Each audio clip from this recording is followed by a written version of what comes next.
Welcome back once again to the Imaginary Gallery. It is TJ, your host. We are discussing the origins of abuse. The next section from Lundy Bancroft's book, Why Does He Do That? Inside the Minds of Angry and Controlling Men and Anyone Else. An abuser is neither a monster nor a victim. We arrive now at two of the most important concepts regarding abusive people. First, an abusive person is a human being, not an evil monster, but he or she has a profoundly complex and destructive problem that should not be underestimated.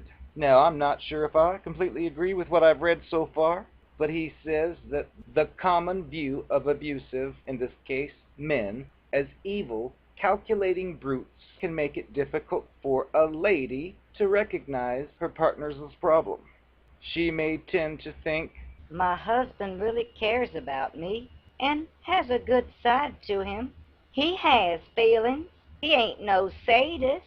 There's no way he could be an abuser. Now, Bancroft tells us that she doesn't realize that the partner can have all these positive qualities and still have an abuse problem. At the other end of the spectrum, it's equally common and equally misleading view of abusers as the abusive person is a man whose gentle humanity is just barely hidden under his abusive surface and who can be transformed by love, compassion, and insight.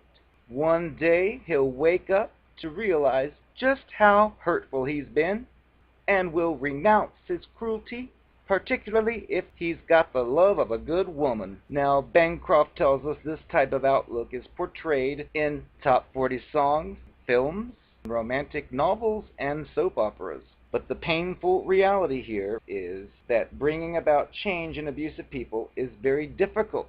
An abusive person has to bury its compassion in a deep hole in order to escape the profound inherent aversion that humans have to seeing others suffer. It's got to adhere tightly to its excuses and rationalizations, develop a disturbing ability to insulate itself from the pain it's causing, and learn to enjoy power and control over its partners. It's unrealistic to expect such a complex structure, one that takes 15 or 20 years to create, to just vanish like air. Yet many women are often pressured by friends, family, and professionals to give it a chance and have a little faith in people. The second critical understanding, he states, is an abusive person's behavior is primarily conscious. He or she acts deliberately rather than by accident or by losing control of itself. But the underlying thinking that drives this behavior is largely not conscious.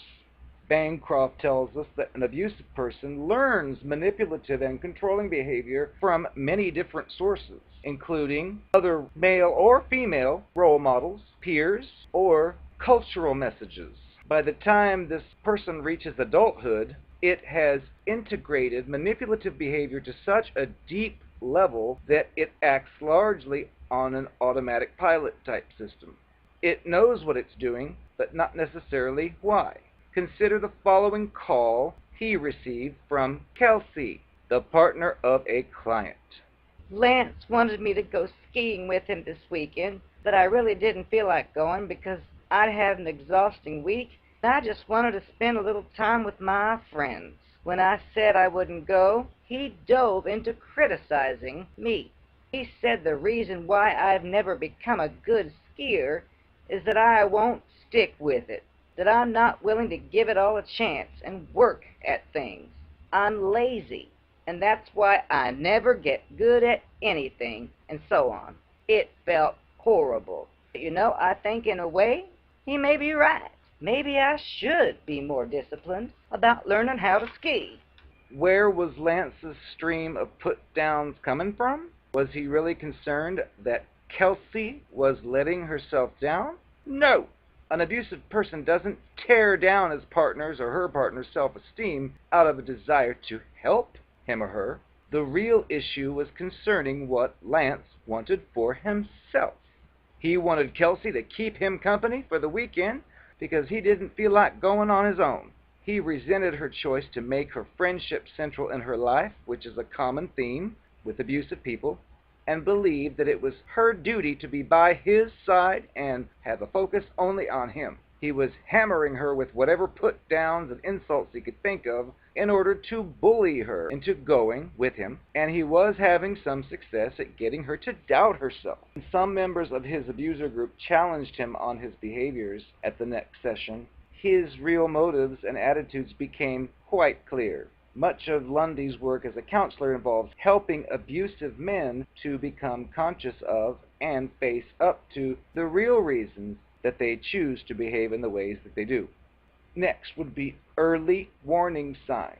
When targets of abusive people hear how charming these creatures can be, or when they experience it directly, they feel at a loss.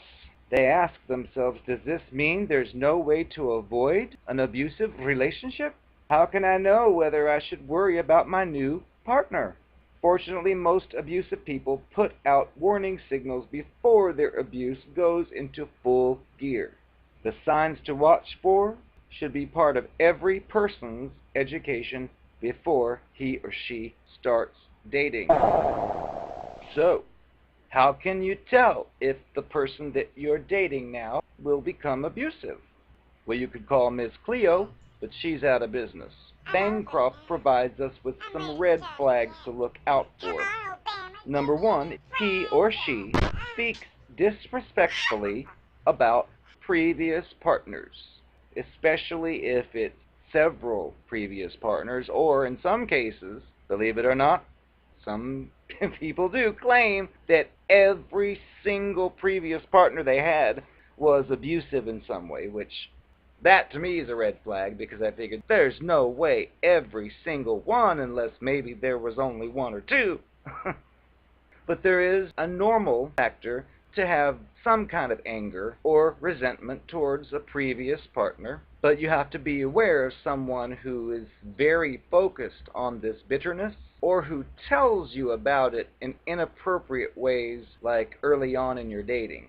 Also, be aware of the person who talks about its previous partners in condescending ways, or who characterizes itself as a victim of abuse by the gender in question. Be alert if it says its previous partner falsely accused him or her of being abusive. The great majority of reports of abuse are accurate. When you hear that another person considers this person abusive, always find a way to get that person's side of the story. Even if you end up not believing it, at least you'll know the behaviors to watch out for in this particular partner, just in case. Be cautious also of someone you meet who admits to abusing a previous partner, but claims the circumstances were exceptional, so it was okay. Or if it blames it on the partner, or blames it on liquor or immaturity. Be cautious of the dating partner who says that you're nothing like the other men or women that he or she's been involved with, that you're the first one to treat him or her well, or that previous men or women in its life have never understood it. You'll be tempted to work doubly hard to prove that you are not like these other people, and one foot's already in the trap. It won't be long before it's telling you that you're just like all the rest of them. Its perceptual system ensures that no man or woman can be a good woman or man while he or she is involved with him. A few abusive people have the opposite approach, which is to glorify and elevate the former partners, so that you feel like there's no way you'll ever measure up to such partners. If it starts to lament the fact that you aren't as sexy or hot or domestic, successful as the previous people who are before you, Lundy can assure you that you will never measure up any better later, no matter how hard you try. This creature wants to feel one up on you so that it can always have the upper hand. Now that's cluster B territory. Notice whether this partner seems to accept any responsibility for what went wrong in a previous relationship. If everything's always the other person's fault, you will soon be to blame for all the difficulties in your relationship with this creature. Number two, it's disrespectful towards you. Disrespect is the soil from which abuse grows. If somebody puts you down or sneers at your opinions, if it's rude to you in front of others, if it's cutting or sarcastic, it's communicating a lack of respect. If these types of behaviors are recurring, or if it defends them if you complain about how they affect you, control and abuse are likely to be in the offing. Disrespect can also take the form of idealizing you and putting you on the pedestal as the perfect god or goddess, perhaps treating you like a piece of fine china. The partner who worships you in this way is not seeing you. It's seeing its fantasy. And when you fail to live up to that image, this type of creature can turn evil and nasty.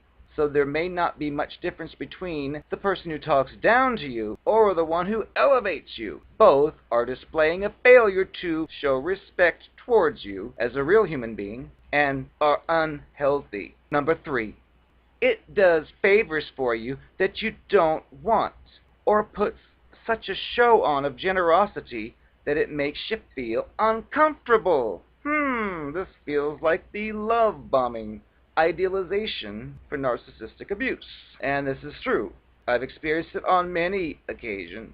Sometimes it's nice to have something done I wouldn't have done otherwise, but on the other hand, there's a price tag attached. Bancroft says that these are signs of someone who's attempting to create a sense of indebtedness to you. He gives an example of one of his clients who spent much of his first 2 years with his partner helping the partner's brother fix his car, helping the sister paint a new apartment, and transporting the father to a medical appointment.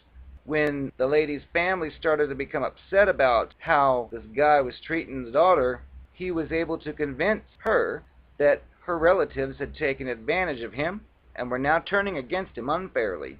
He'd said, now they don't need my help anymore. They want me out of the way so they can have you all to themselves. This man succeeded in getting this girl to feel sorry for him, thereby driving a wedge between her and her family, which endured for years until she saw through the manipulation.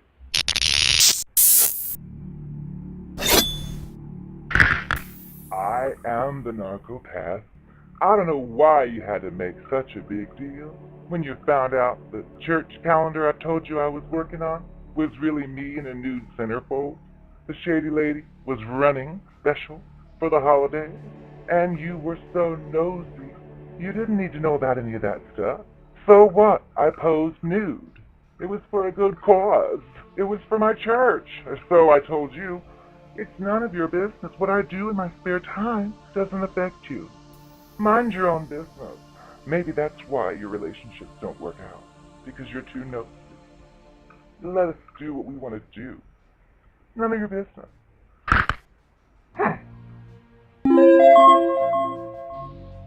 Look, I know I swore to you that I was honest, but still, come on, as if you'd never told a lie. I don't know why you kept bringing up the fact that I lied to you so many times. Big deal. I get all the things I've gotten in life so far by lying. It's my way. Now, of course, part of my game is I can never tell you that I lie. I just have to keep telling you it's the truth. And when you disprove it, I just tell you that you're crazy. You're making things up in your head, that you're the one who's wrong, and that I'm telling the truth. So, honey, you need help. Because I was lying to you. But I wouldn't have told you that. I was ready to take it to the grave. So now maybe you'll know better next time. When someone's lying to you, you have to learn the rule of opposites. If I tell you I'm telling you the truth, well, that's a lie. If I tell you I'm lying, that's the truth.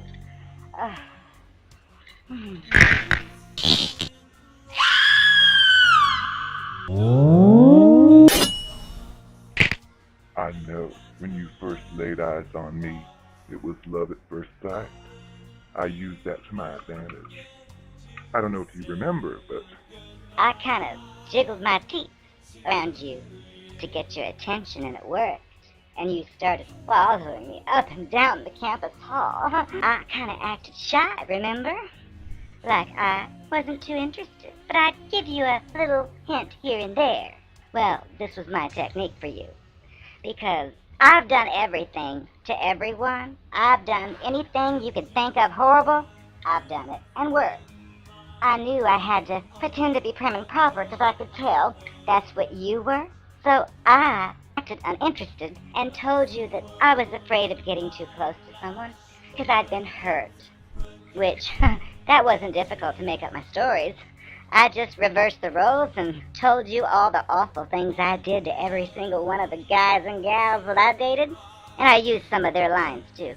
Because of this experience, I don't feel comfortable getting close to anyone. And you bought it, and you kept after it, and it was the bait that you took. You kept trying to show me how you were different. You kept bringing me flowers and gifts and cards and all kinds of stuff. And I just slowly opened up to you, just a little at a time. And I had you convinced that I was so heartbroken by all these awful people. And it had you eaten out of my hand. You had no idea what I had in store for you, now did you? That was all fake. I did all that just to get close to you, so then I could chew through your flesh at a later time. Now, would you have asked me out if I told you that's what my plan was all along? I don't think so. So I had to act innocent. I had to act sensitive. Ooh. Well, it worked. It got you. And I got what I wanted out of you. And on to the next. I am the Narcopath. I'm here to tell you my story. Many years ago, I was quite the masculine male. That's right.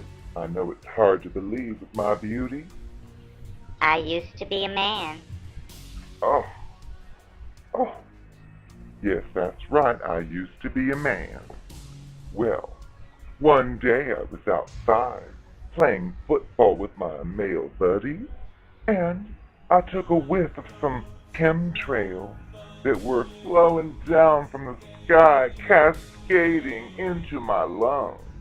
I must have gotten a pretty strong whiff of it because I passed out, and when I woke up, I knew that I was a woman. I am here to spearhead the Lady Gaga transhuman agenda. I think that all men should breathe a chemtrail and then become a woman like I have. I'm so much happier now as a woman. You will be too, for all you men out there. Trust me. You can believe me.